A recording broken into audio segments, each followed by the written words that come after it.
Once again, we're back, my friend. Once again, we're back, my friend. Once again, we're back, my friend. And we thank you for tuning in. Yeah. Man, the Waterboyz Show, Special episode edition. 11. Special edition, man. Right here. Hey, so look, man, let's get right into it. Yesterday was the first round Last night of the NFL draft. Man, I was so excited, man. I was like, I can't wait. I said, Trey, we're going to go live. The Falcons going to pick number 8.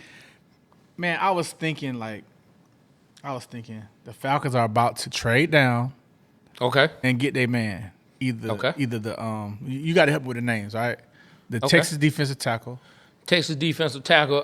Man, I don't know much about the Texas defensive tackle. Well, I know you talking about. They compared him to Grady Jarrett. Yeah, they compared him to Grady Jarrett. Yeah, I'm sorry, we don't know the name. And Alabama's linebacker. Dallas Turner. Yeah, right, or Jared Verse from Florida State, or the guy from UCLA. Yep. I can't pronounce his name. Yeah. So I thought we was going to get either of them trade back and hopefully maybe get Brock Bowers or something. So I was thinking that. All right, so 8 comes, and it said the pick is in. Uh-huh. So we're on a group chat.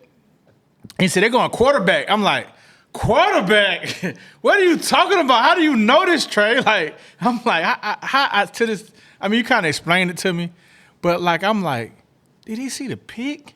Am I behind? Am I lagging? I'm looking at TV. I got my laptop open looking at ESPN.com. I subscribe to the Plus network so I can see all the stats. Make sure you're live and up to date, right? This is a thing for me. You know what I'm saying? Okay.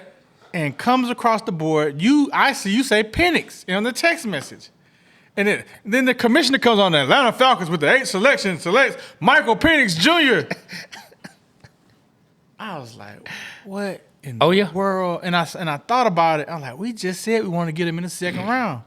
But up until that date, I've been reading the Raiders wanted him. A lot of people was so I knew he wasn't going to the second round when I was reading that. Yeah. But we picked Michael Penix Jr., man. Michael Penix Jr., man. That right there, man, all morning, bro. That's all they've been talking about is that pick. Like that's all a lot of people been So talking what's your take on it? What's my take on it? Man, so did I expect the Atlanta Falcons to draft a quarterback? No, I did not. I didn't have a specific position that I wanted the Falcons to draft. I really came into this draft like, let's just get us a quality player. Yeah. Let's get us a quality player who can come in and help the team. Now, mind you, I loved Michael Penix. Now, we both do. You know what I'm saying? Yeah, we've had discussions in our group chats. Yeah. But I wasn't thinking Michael Penix at 8. I'm in the car with the fam, trying to rush home so me and you might could do it live. And the folks on the radio say, oh, my God, we've learned what the pick is. We are stunned. And this was like about 3 minutes before they announced it. They said, we are stunned. They said, the Falcons are about to shock the world. They did. And they said, and this is a player who the Falcons have spent a lot of time with. So immediately I said, that has to be Michael Penix Jr. Because the Falcons took the entire offensive staff with the GM, head coach. I think the DC went as well. He has ties to the University of Washington. You call him the janitor. I'm saying did the janitor go too? Hey, man, I think he did. I think they had him mopping and sweeping on the plane, man. You know what I'm saying? Well, now they may have gave him the day off on the plane. He was drinking Mai Tais and just chilling. You know what I'm saying? He was having a good time. And, man, they picked Michael Penix Jr., my brother. They picked Michael Penix Jr. And a lot of people have been complaining and are upset. So I'm going to let you talk for a second before I go back in on this subject. All right. So before the Kirk Cousins signing of 180, that should call him 180. That's 180. All right. When the championship game was played, Michigan and Washington, Michael Penix was the quarterback versus the other quarterback. What's his name? J.J. McCarthy. J.J. McCarthy. All right. I was really looking at Michael Penix because at that time I was like, we might can get him at 8 because I was like thinking I wanted CJ. I mean not CJ. Why don't I know these names? What's my Bryce Young from last year? No. The USC quarterback. Oh, you talking about Caleb Williams? I wanted Caleb Williams, and I wanted the LSU Daniels. I was like either one of them. Then I was like, I started hearing about Penix. So I was like, all right, we might get him at 8. And then I started hearing from the experts that he's a second round pick. So I'm like, damn. So I kind of just lost that thought, and then we signed Kirk Cousins. Mm-hmm. So at one time, I was wanting us to get him at 8. Yeah. All right. So fast forward, it's last night. We got Kirk Cousins. You know how I called him a goofy because when he hit his head on the post and he was knocked out. I've been calling him goofy ever since. So I kind of done bought into Kirk Cousins, watched some highlights, saw how accurate he was. He was having a great year last year. So I was like, all right, Kirk Cousins is our guy. We finna go defense. But I always was worried, like, after 2 years, 3 years, what are we gonna do then? Mm-hmm. I saw something that Arthur Blank said this week. He's like, he want a succession plan for the quarterback. Mm-hmm. Didn't see this coming. Mm-hmm. It happened. I ain't gonna lie, I started smiling like, damn, we good. Because at the end of the day, the quarterback is the most important position on the team. And I'm like, if this pans out the way we want to do, will he learn behind Kirk Cousins? This is like an Aaron Rodgers, Brett Favre type of thing. Aaron Rodgers, Jordan Love type of thing. The jury's still out on Love, but he did good last year at the end. He started coming through. I think this could turn out to be very, very positive for the Falcons, to where he could lead us to some serious wins and take us to eventually to a Super Bowl. Not saying Kirk Cousins couldn't, because I think that we have a good offense, but he can learn. Did we need defensive end, defensive line? Yes. But, man, I've been a Falcon fan. I'm used to this. I'm used to when we needed a defensive end, defensive tackle, got Julio Jones, which I don't care who we would have gotten at defensive tackle or defensive end at the time. I don't think they would have been more exciting than Julio Jones in the face of the Falcons. So I think that was a great pick. So I think it's kind of like that. Like, we needed the best defensive player on the board, which was those guys. But we got Michael Penix, and he could be a superstar like Julio Jones at a different position. There's a couple other picks that we've done. Like Calvin Ridley. We needed a defensive tackle. I think Tampa Bay ended up getting the guy we wanted to get. I forgot his name. Big defensive tackle dude. He went to Tampa Bay. I don't think he plays for him anymore. Okay, talking about Vita Vea. Vita Vea. We was looking at him. I thought we was going to get him. We got Calvin Ridley instead. Calvin Ridley, Pro Bowl. And they should have drafted Lamar Jackson instead of Calvin Ridley. Exactly. They could have got Lamar Jackson. Okay, let's say then we would have got Lamar Jackson when we had Matt Ryan. Everybody would have said the same thing. But look at Lamar Jackson. Not saying Penix and Lamar Jackson are the same thing, but Lamar Jackson's been MVP of the league 2 times. So I think that we have a potential good pickup. And at the end of the day, if you look at the business of things, the quarterback is the most important position on the team. And, Kirk Cousins, after 2 years, that's $90 million that's expired off the contract. So third year, he could get cut bait if he didn't do well or not. Gone. So I look at it like this. I like the pick, but now it's divided the city again into black and white. Atlanta is a city where Michael Vick, a lot of white people didn't like Michael Vick because of the dog fighting, and then he was black. Then when Matt Ryan came, the black supporters that was supporting Vick didn't like Matt Ryan. So I think we're back into that scenario. Man, I'm going to go ahead and say it. Y'all not going to like it, but when it's all said and done, Michael Penix Jr. will be a top 5 all-time Atlanta Falcons draft pick. Wow. Right after Deion Sanders, Michael Vick, Matt Ryan, and Julio Jones, there will be Michael Penix Jr. I like when that. It's all said and done. Y'all can dislike it. Y'all can cry about it. You can hate it all you want. Get on board with the pick. And I don't even think they mad at Michael Penix Jr. I think they mad at old Kirk. I think they mad at Kirk and cousin Pop. I think they're so mad at the messed up Achilles that all this hate is coming down on Michael Penix Jr. Yeah. Let me tell you what the Falcons decided to do. We got us a quarterback who's coming off an Achilles who's kind of hurt. We don't ever want to be without a quarterback again. You can thank Desmond Ridder and Marcus Mariota garbage sales for that. They said, we'll never go through this again. Yes. We're going to get us a quarterback that when Kirk is done in 2 years, we can slide him into the position and we never have to worry about being anemic at the quarterback position again for at least 7, 8, 9 years. So get on board with it. Quit crying, quit sobbing, and go, man, the Falcons gonna Falcon. The Falcons gonna Falcon. And the Falcon fans gonna complain.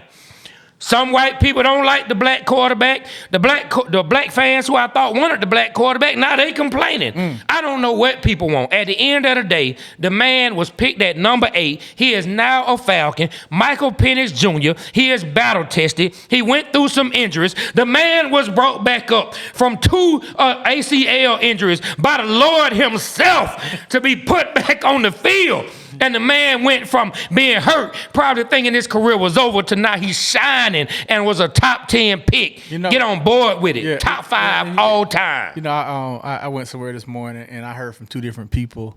and all they were saying was he was hurt. He got injury prone. And I'm like, the past 2 seasons he played every game. What are you talking about? The past 2 football seasons, he played every game. Now, he got hurt in the championship game, but he didn't come out. He stayed in there and showed his toughness. That he did. So, I don't get it, man. Like, I like the pick, and I think a lot of people forget, man. Like, Arthur Blank has been burned. When Michael Vick left, they got Joey Harrington, they got Byron Leftwich. Oh, Lord. And it just like... I'm getting nauseous. It went terrible. Be rich, I'm getting nauseous. It went terrible, so they got Matt Ryan. Okay, my nausea starting to go away. Matt Ryan. Look, hold on, listen. I'm not gonna lie. When we got Joy Ayrton, I tried to make the best of it. I was like, man, he was a Heisman winner. He was a first round draft pick, and I remember played the Detroit Lions, and he just threw the ball. That's when I knew you could almost turn water into wine, because you really almost convinced me that trash Joy Harrington was good. And against the Detroit Lions, he threw the ball directly into a linebacker hands, and they ran a touchdown. And that was the day I got off Joy Harrington's boat and called him every cuss word in the book. So that's when I said, F. Joey Harrington, and that's when the Falcons went and made our lives easier for years to come with the Matt Ryan pick. So I think Arthur Blank learned his lesson. Then when they had the debacle with the Deshaun Watson, and they kind of like left Matt Ryan hanging, and Matt Ryan had to save face and leave. We've been in trouble ever since. Get on board, fans. Get on board. Get with it. I understand. Look, if you hurt by it, if you don't understand it, because they did just spend a lot of money on Kirk Cousins. But the way the salary cap is set up, and you see the way Denver just moved on from Russell Wilson. These teams will eat that money. And if they are drafting right and bringing in the right free agents, they can move. Don't stress yourself about that. Just look at the fact. So this is what you need to ask yourself. Throw out the 180 that Kirk Cousins got paid. And how much was guaranteed? I think 100. 100. So look, 100. after 2 years, it's 90,000. So this year, next year, they can get it off the books. He's gone. So look at it from this perspective. Throw out the amount of money just for a second. Well, don't throw it out. Just set it to the side and ask yourself this. Do you believe Michael Penix Jr. can be a successful quarterback in the NFL? And if the answer is yes, let's move past the money and let's hold on to the fact that we have a quarterback that we believe can be good, who can now learn and take a couple years from a good quarterback. I know develop. I call him goofy. We can learn from a good quarterback. Kirk Cousins is not no shabby quarterback. He has a high completing percentage that's very good. Very good. And plus, let me just say this as well. Everybody talking about the defensive ends we would have got. Man, shut up. You're talking about the defensive ends. You didn't even watch them play. I got folks I see on my timeline talking about Alabama defensive lineman, Dallas Turner. They ain't even watch Alabama except for the one Georgia game. Exactly. Talking about the guy from UCLA. I know good and well y'all ain't watching no UCLA never game. heard of him. Y'all not Florida State. They may have seen Jared Verse. Florida State, they kind of had a resurge and a rebirth. Last year he did like a good player. But if you believe Michael Penix Jr. can be a difference maker, get off of the money and worry about the player, because that's what it's all about, my guy. Chill out. I feel like it's a good pick. I understand why people are upset, but let them learn. And best believe the Falcons is day 2. They're gonna address the defensive line. They don't get through the draft. I think they're gonna get it. They gonna try to find something. Now if they go out there and draft another quarterback, that's when you want to burn down the stadium. I'm hearing people say Arthur Blank should sell the team. Well, look, you so trash at 2K, you need to sell your PlayStation. That's what you need to do. You on franchise mode and still ain't been able to win. So all your attributes to 99 still ain't able to win. You know what I'm saying? So look, sell your PS5. No, matter of fact, sell your PS3. I know you ain't even got a PS5 at this point. And get off of Arthur Blank needs to sell the team. We can be upset. We can disagree. We cannot believe it was the best move. But let's calm down. Let's calm down a little bit. And hold on, let me say this. And if you really don't like it, I hated that the Hawks drafted Marvin Williams. And guess what? I did not support the Hawks until they got rid of Marvin Williams. So if you hate it that bad, don't support the team. Don't watch them. Don't come to the game. Don't talk about them. Don't do anything until they make a move you like. Other than that, hush it. And just do me a favor. While you're looking at this, look above the screen, man, and watch these deep bombs that Michael Penix is dropping on your ass. And we out. Right in line with what we were just talking about the NFL draft. Yes. I have a question, man. I have a question about about us, All right. but also about this entire city, All right. about this entire state. All right. You know what I mean? About everybody, man, who is part of the Bird Gang. The Bird All right, Gang. the Falcons, man, Rise the up. Bird Gang, and not just the Bird Gang, not just them, because the Hawks are part of the Bird Gang, but the Braves are also in this city. Okay. So what I want to ask you Yes. is, do you believe that we, as Atlanta sports fans, are delusional when it comes to our sports teams and what they can accomplish? Well, let me be fair. Let me be fair with you. I think all sports fans, when it comes to their teams, are delusional. Okay. So, okay. yes, I'm delusional Okay. when it comes to being a Falcon fan, Okay. Braves fan, Hawks fan, because every year I think we got a chance to win, no matter who it is. The Falcons, we won the Super Bowl this year. Y'all mark my words. The Hawks next year, we're going to have a chance to go to the Eastern Conference Finals, and the Braves are going to win the World Series this year. That's how I feel. Every year. Wow. I'm delusional. Wow. I must. So y'all put some on my head.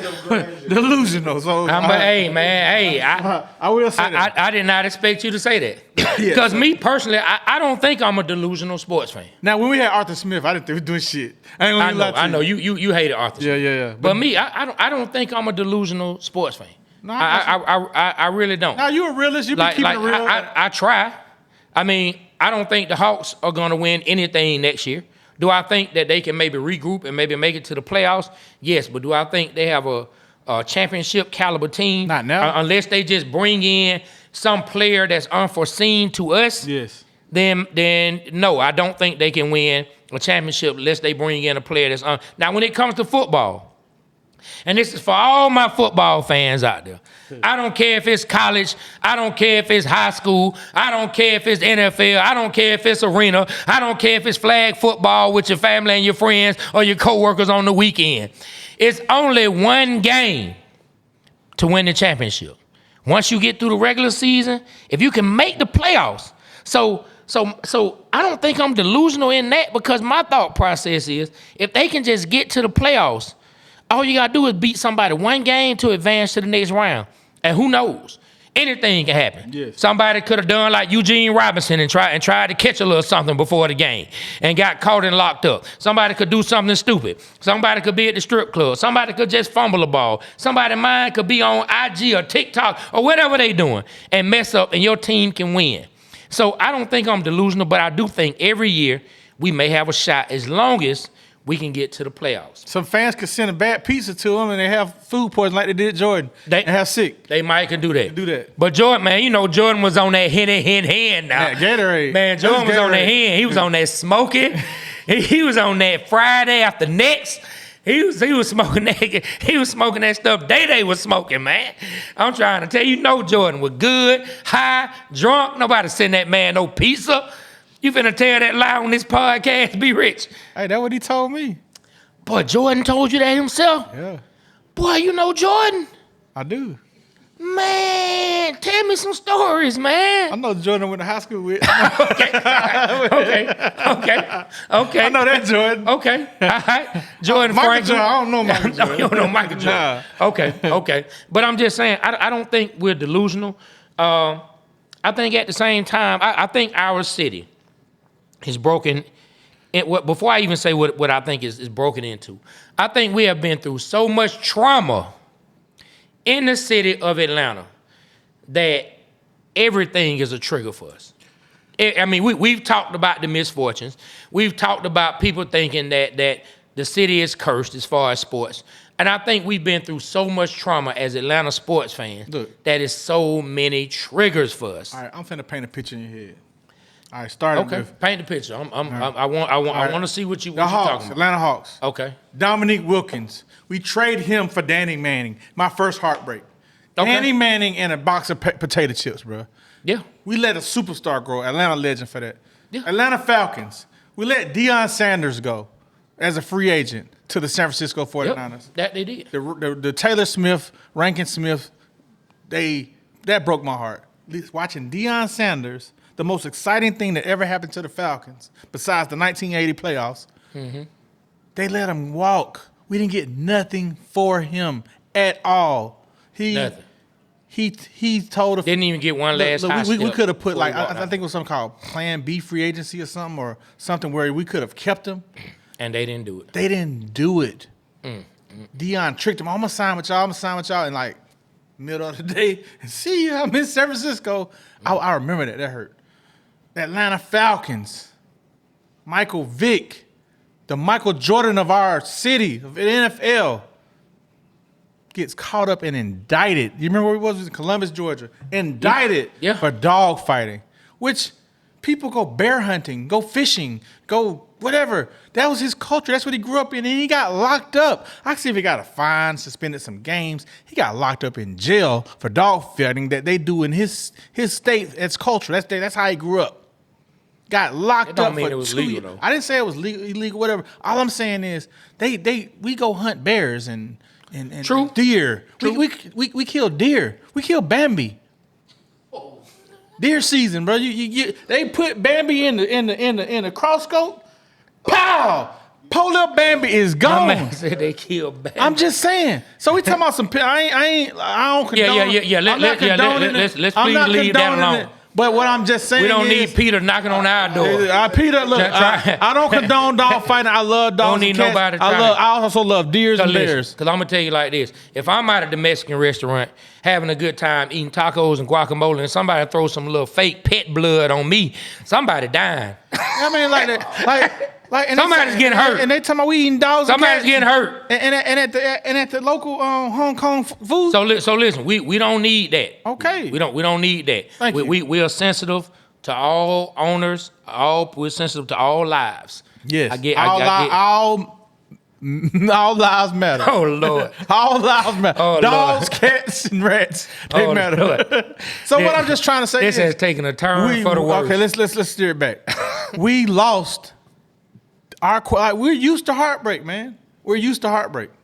I mean, I know, but at the same time, even though we're used to heartbreak, does that mean we're delusional because we think our teams have a chance? Okay. Because we see a move or two? Like, I don't think that people should come into the season automatically feeling like the team is going to lose. All right, look. The team is done. It's just done. I answer your question, man.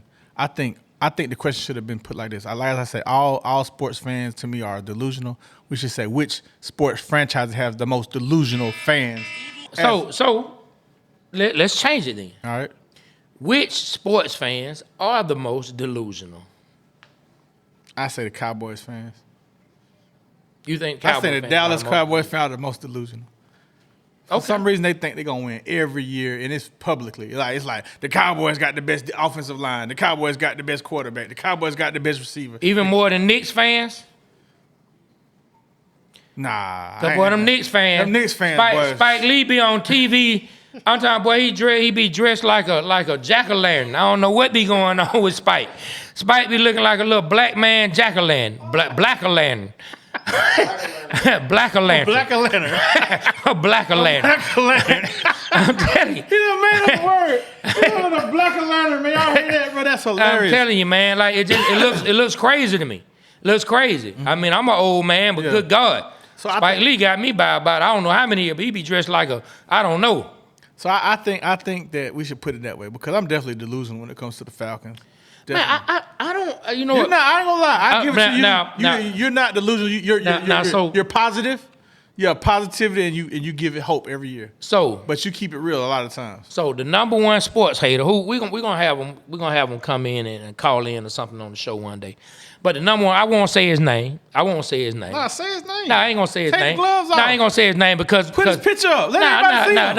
I won't do that because he got a pretty good relationship with one of the owners of one of the sports teams in Atlanta, and I don't want to mess up his access. You know what I'm saying? No, mess up his access. No. Man. I'm not gonna mess up his access. Which team is it? And the money. I'm not gonna say. Which team is it? We know I can say that because I ain't like nobody gonna fit it. Hawks. If you don't give us some tickets to the Hawks game next year, some courtside tickets, we're calling you out, buddy, right now. So look, he says that I am delusional all the time when it comes to Atlanta sports. I can see if he said it was me. He says that I'm delusional. Nah. He says I'm delusional about Trey Young. No. He said I was delusional about Matt Ryan. No. He said I was delusional about Arthur Smith. Yes. He said I was delusional about, man, I mean, Drake London. He says Drake London is trash, No. which I do not agree with that I whatsoever. agree with Arthur Smith. I agree with that one. I agree with that one. But the other three, I disagree. I think Arthur Smith had some decent ideas. Yeah. He messed it up with the quarterback. He put all his yeah. He messed it up, and that's what the Falcons trying not to do now. Exactly. That's why they got Penix, because they said, no, we're not going through that Desmond Ritter again.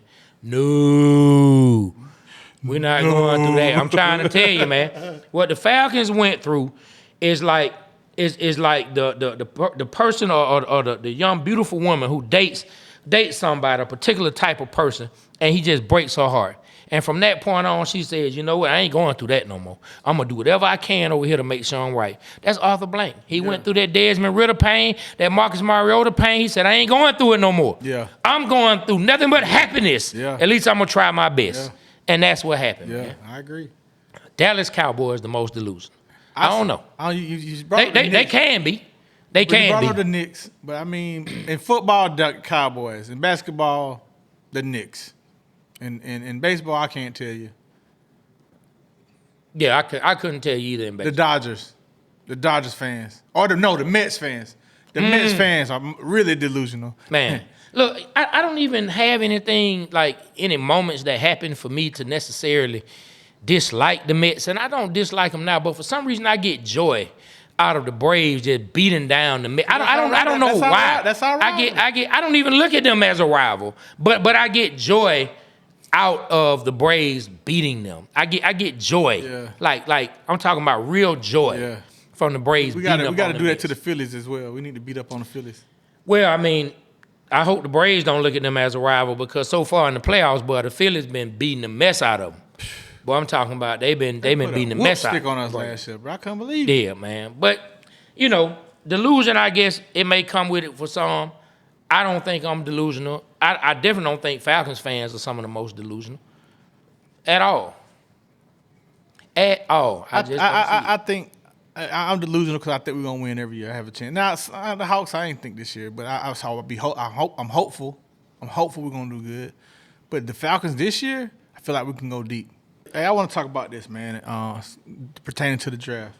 Yesterday, it was a record for most offensive players selected in a row. Okay. I think it was 16, 17 to the 15th pick. Yep. It was 6 quarterbacks taken in the top 10. Gonna be some bus going around. Not the top 10, but top 12. All right, so It's gonna be some bus.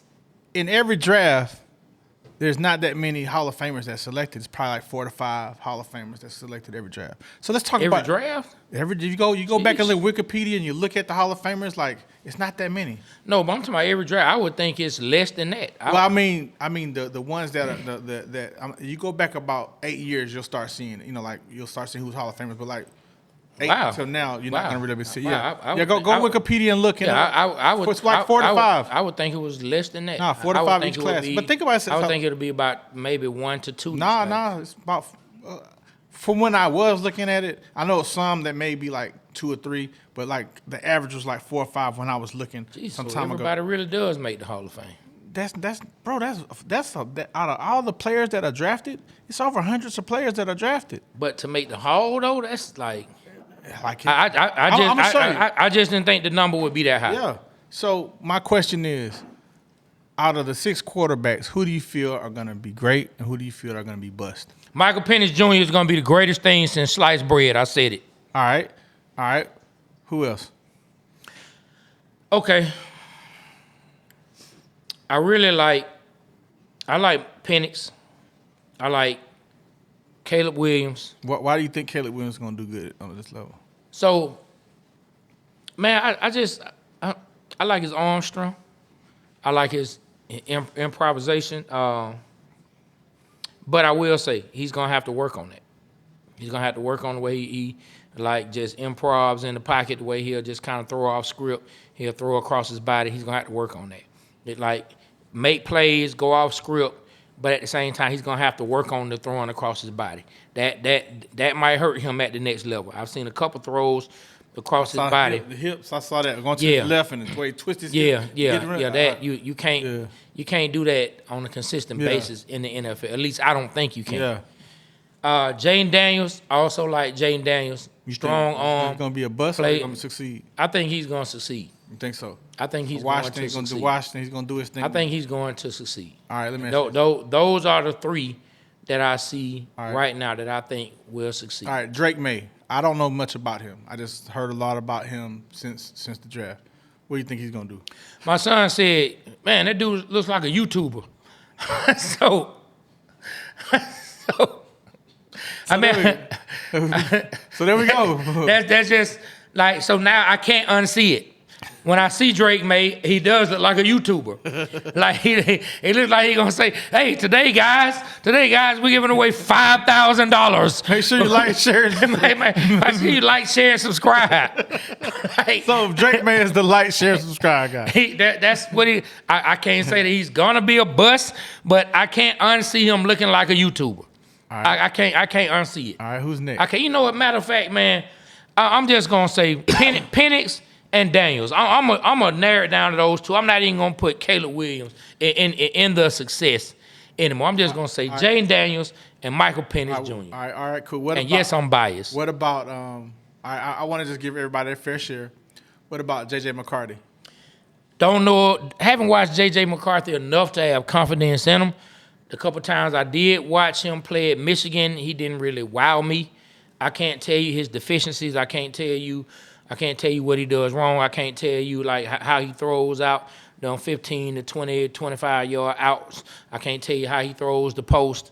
I can't really tell you how he does what he's most effective at and what he's not. I just know the times I watched Michigan play, he didn't really stand out to me. Now, he is going to a situation that I think is one of the better situations.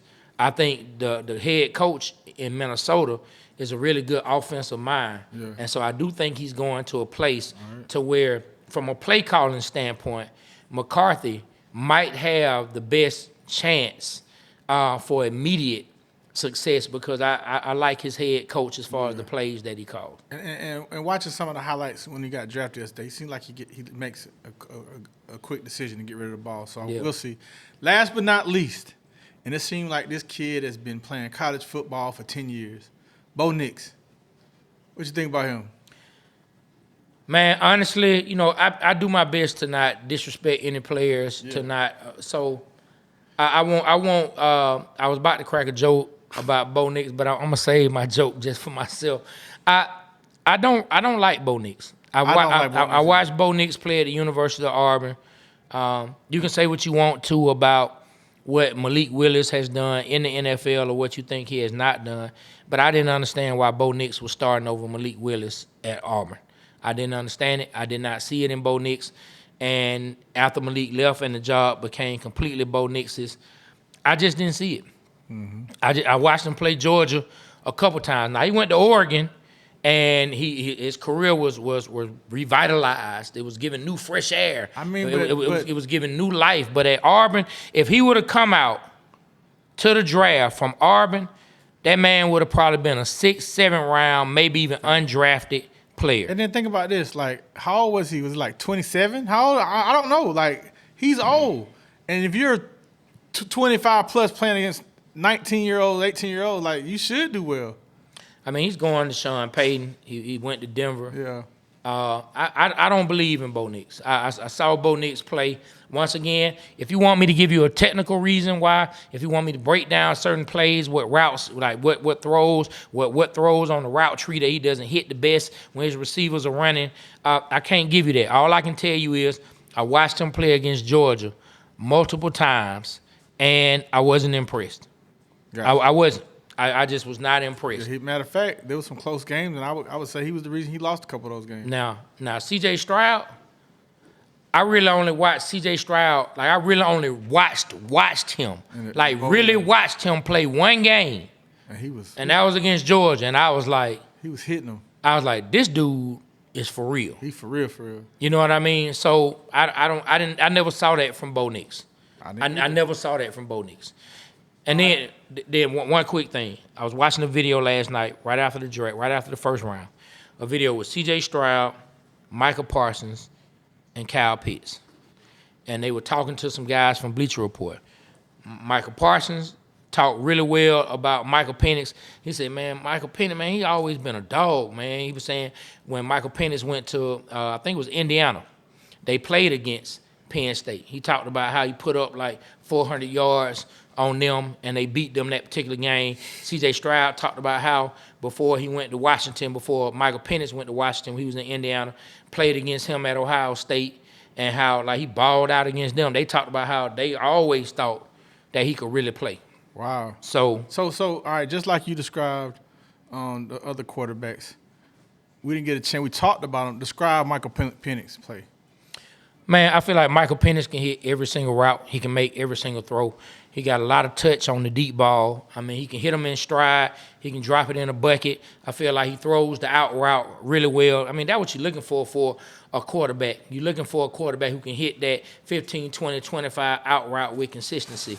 And he throws it really well. His anticipation is there. He doesn't hold on to the ball a lot. Now, Michael Penix, he's not a big-time scrambler, but he can move around in the pocket. Now, the one thing that the Falcons have to do that we haven't discussed much of is he is a left-handed quarterback.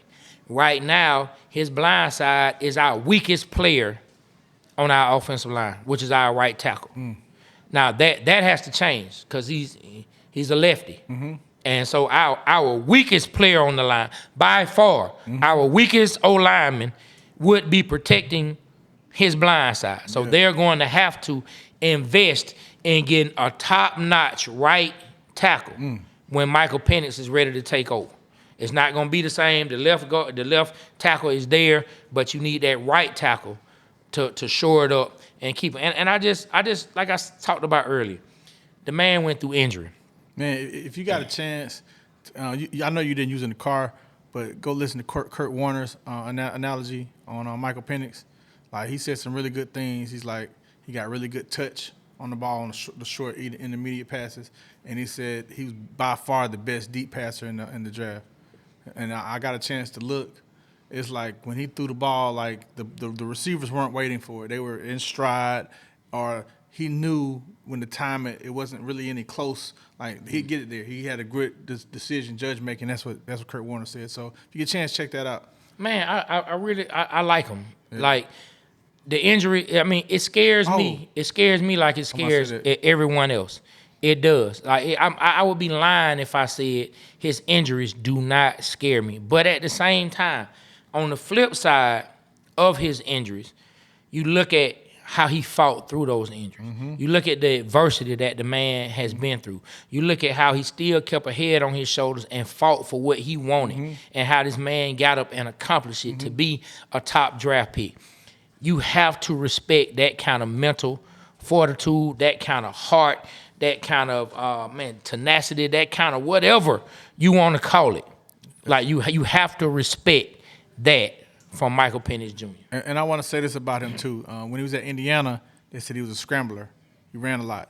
Oh, he could. He could get up out of there. Yeah, they said he ran a lot, and the ACL injury slowed him down. So what that translates to me is, now they say he's a pure pocket passer. He had to learn to get. And so what I'm saying is, that means if he has the mentality to move, because I've seen him move, on some of the highlights at Washington, that means he know how to maneuver around the pocket. You know who's good at that?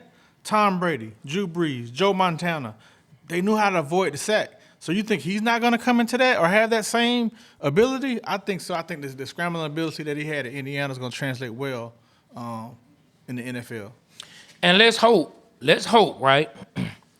Let's hope our OC, let's hope that he can really help grow.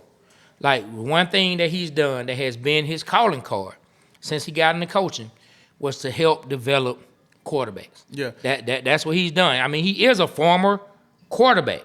Yeah. So let's hope he saw what we needed to see, or what he needed to see in Michael Penix, and let's hope he's able to develop him into the player we need him to be. I want to say this in my lap before we wrap things up.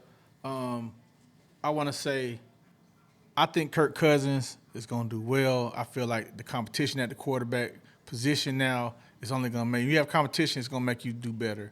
I feel like Michael Penix is in a good situation to sit back and learn. And I think that all the quarterbacks that I've seen do that, they've come to win championships. Look at Patrick Mahomes. He sat behind Alex Smith, won a Super Bowl. Look at Aaron Rodgers. He sat behind Brett Favre, won a Super Bowl. You know, that's two examples. I'm pretty sure Steve Young, he sat behind Joe Montana, won a Super Bowl. So I could probably name some more, but, like, I feel like he's in a good position, like, to not be thrown out there and just, you know, like what happened to Desmond Ridder. I thought Desmond Ridder had some potential. He had the skills and the tools, but he wasn't prepared mentally. He wasn't ready. And I think the person he was learning behind, Marcus Mariota, I don't think he was the person to learn from behind. But nah, I mean, that dude just quit on the team. He quit on the team like a coward. So the last thing I want to say to you, where we was going before I went left, the fans. It's definitely a black and white issue in Atlanta when it comes to quarterbacks. And does this divide the fan base, or what does it do to you? I mean, I don't think it's going to divide the fan base. I think that the fan base, when it comes to that, has somewhat been divided anyway. I think it all started back when Michael Vick was our quarterback, and there were certain people in the stands booing Michael Vick, calling for Matt Sharp, and in turn, that made a lot of us and the black fans, they made us feel like, hey, man, y'all ain't going to treat our guy any kind of way. So when Matt Ryan came in, I think those fans who felt like Vic was unfairly treated, they immediately put that kind of feelings and that kind of dislike towards Matt Ryan. And so now all the people who loved Matt Ryan, now a lot of them say, man, y'all just want a black quarterback. And so now, anytime a black quarterback gonna come in, now they're gonna be against that. When at the end of the day, we all should just want the Falcons to win. I'm gonna be honest though. Last night, I saw more people complaining that we paid Kirk Cousins in the inside and drafted another quarterback than I did the black and white. But I did see some comments here and there on the Falcons IG by a couple people, and you can see their pics about, look at him, he sounds horrible, he can't even talk correctly. And you already know who they were as far as a race and what they were about, what they came on the page to do. Right. But Michael Penix, he sounded intelligent, he sounded articulate, he sounded good, but they said, listen at him. Hey, listen at him. One thing I want to say about the Waterboyz Show, and we talked about this in the power of manifestation and what we speak into existence. We spoke Michael Penix Jr. into the Atlanta Falcons organization last week. Hey, man, I don't even remember the conversation. Yeah, man, we said we hope we get him in the second round. We just missed it by a round. Hey, man, shout out to Michael Penix. We said, I hope we get him, man. We're going to be super happy. We got him. Hey, man, shout out to Michael Penix. Shout out to Michael Penix, man. Shout out to the Waterboyz for predicting that. Hey, man. Hey, man. We predicted it. Just like I said at the beginning, we're going to win the Super Bowl. We're going to break the curse. You're going to break the curse this year. Hey, man, I'm trying to tell you, man. Hey, man, to all my fans and Falcon fans who've been hurt, it's time that we break that Atlanta sports curse. And we're doing it. Hey, and I will say this, man. The podcast is doing very well, man. We're up to 1,000 subscribers on YouTube. Our episodes are doing well. Our Instagram, every reel we put up, man, is getting 2,000 plus plays. We have a couple that went viral. Thank you. We only have 200 followers on that, and it's just a healthy page, man. It's growing every day. Our 100%. Facebook, we had some stuff to go viral. On TikTok is doing well. Y'all make sure y'all follow us. It's the Waterboyz Show, boy spelled with a Z. Tell a friend to tell a friend. And our podcast, we've almost at 800 downloads. 800 downloads for the entire 10 episodes. I think that's amazing. And we're on the 11th episode. And I think, Trey, we're getting real close to having guests on here to help grow the podcast, have some big names come on here. Man. Yeah, so I feel comfortable enough to interview them. And I would love for you guys, if you can, to give us some feedback, give us some suggestions on who you like to see on the show. We like to interview artists or people that have interest to sports in general to come on and interview. But that being said, man, I'm happy where we at, and I'm proud to be doing this with you. 100%, my brother. 100%, my brother. And the Waterboyz, man, we are out. Peace.